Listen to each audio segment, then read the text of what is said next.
waxaa magaalada Minneapolis ee gobolkan Minnesota lagu qabtay xaflad aad u ballaaran oo lagu taageerayo madaxweynaha iyo madaxweyne ku-xigeenka loo doortay Jubbaland. shirkan ayaa waxaa soo qaban qaabiyay jaaliyadaha jubbooyinka ee qurba joogta ah ee ku dhaqan ee gobolkan Minnesota, waxaana ka soo qayb galay dadweyne fara badan oo taageeraya maamulka lagaga dhawaaqay magaalada Kismaayo ee Jubbaland. mas-uuliyiintii iyo waxgaradkii ka hadlay shirkan ayaa waxa ay dhammaantood taageero siiyeen madaxweynaha loo doortay maamulka dowlad goboleedka Jubbaland Axmed Islaam iyo madaxweyne ku-xigeenka Cabdulaahi Fartaag. mas-uuliyiintii ka hadashay shirkan ayaa waxay sheegeen deegaanada jubbooyinka iyo Gado in ay soo mareen dhibaatooyin fara badan ayna xaq u leeyihiin inay ka tashadaan aayaha danahooda, waxayna xuseen in deegaanadaasi ay dibudhac xoog leh kaga yimid garabyadii ku dagaalamayay deegaanadaas uuna gabay waxyaalihii aas-aasiga ahaa sida waxbarashada, caafimaadka, daryeelka bulshada. waxayna sheegeen in lagama maarmaan ay tahay in dadka deegaanka ay ka tashtaan aayahooda sida uu qabo sharciga federaalka oo ay sheegeen inuu dhigayo in laba gobol iyo badh wixii ka badan ay samaysan karaan maamul gooni ay u leeyihiin. dadkii ka hadlay ayaa sidaasoo kale waxa ay dhaliileen dowladda federaalka inay ka gaabinayso, waxa ayna ku dhaliileen in xataa ay dowladda federaalku ayan tegin meelaha ay ku sugan yihiin qaxootiyada ka barakacay deegaanadaas ee ku sugan waddanka Kenya. dadkii ka hadlay hadalladoodiina waxaa ka mid ahaa sida tan: dadkiina sharafta leh meesha isugu yimid, dhammaan salaadiinta, odayaasha, wadhaafka, hooyooyinka, gabdhaha, dhammaantiin waa salaamadii. waxaan ku salaamayaa salaamta islaamka. assalaamu calaykum waraxmatullaahi wabarakaatu. dadku waxay u qabaaneen in Jubbaland hadda ay abuurtay taariikhda Jubbaland ma aha taariikh hore ayay sida sagaal markii lagu wareegay Kadaani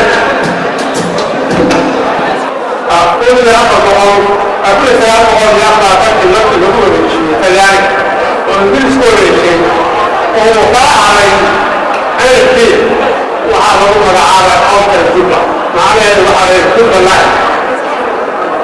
magacaas wuxuu baxay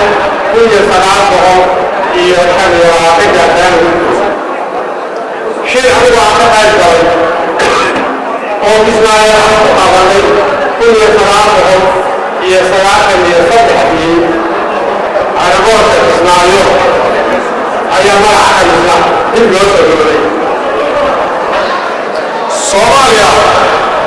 ama kumeel gaar ha ahaato dowladdu ama ha ahaato dowladdu federaalisme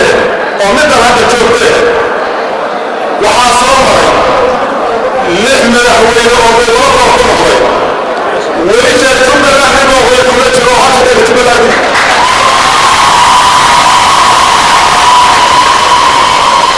intaa nasiibkoodu wuxuu noqday qabqablayaal carqan daran inay Jubbaland ku hardanaan. waxaana ugu sii ayaan daraa kuwii hadda ugu dambeysay alqaacidada kuwaasaa ugu sii daraa yareerayka abcaawa oo ugu qaybinaysa Jubbaland doorashadeeda iyo asalkeeda iyo magacaabista madaxweynaheeda Sheekh Axmed Maxamed Islaam Qoryoole iyo ku-xigeenkiisa Qubaasha Ismaaciil Fartaag. waxaanu leenahay hambalyo, hawana, ha hormara, ha jira.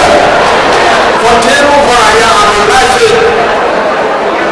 dowladda Soomaaliya oo u taagan cadaadis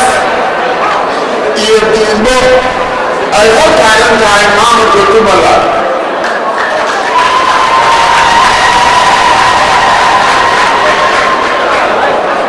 dowladdu waxay dowlad u tahay shacabkeeda,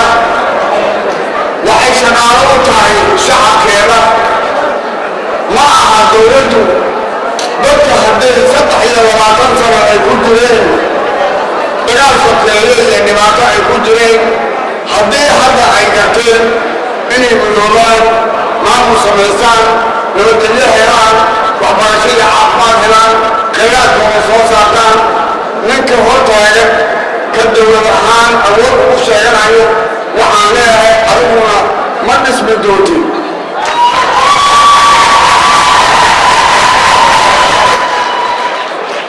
maanta dowladda raamaanaya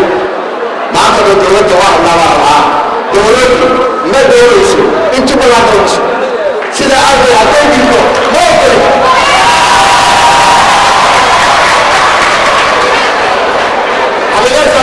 xaqiiqadu waa saas dowladda waxaa lagu dhisay sharciga la federalism waxaad moodaa dowladdu inay aqrinin wax lagu doonto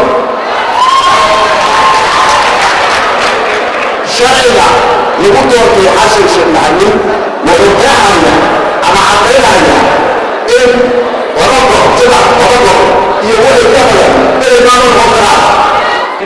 shirkan taageerada ah ayaa sidaasoo kale waxaa maqal iyo muuqaal kaga soo qayb galay isagoo isticmaalaya Skype-ka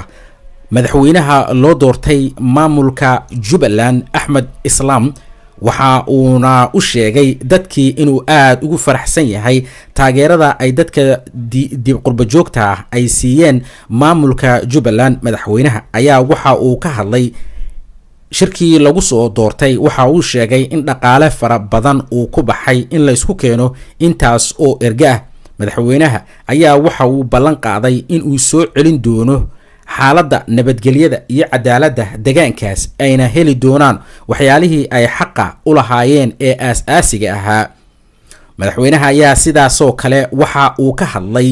shirkii dhowaan ka dhacay waddanka Itoobiya iyo warbixintii ka soo baxday waxa uuna ku tilmaamay in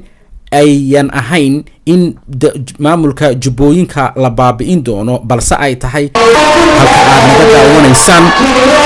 waa TV-ga Soomaaliya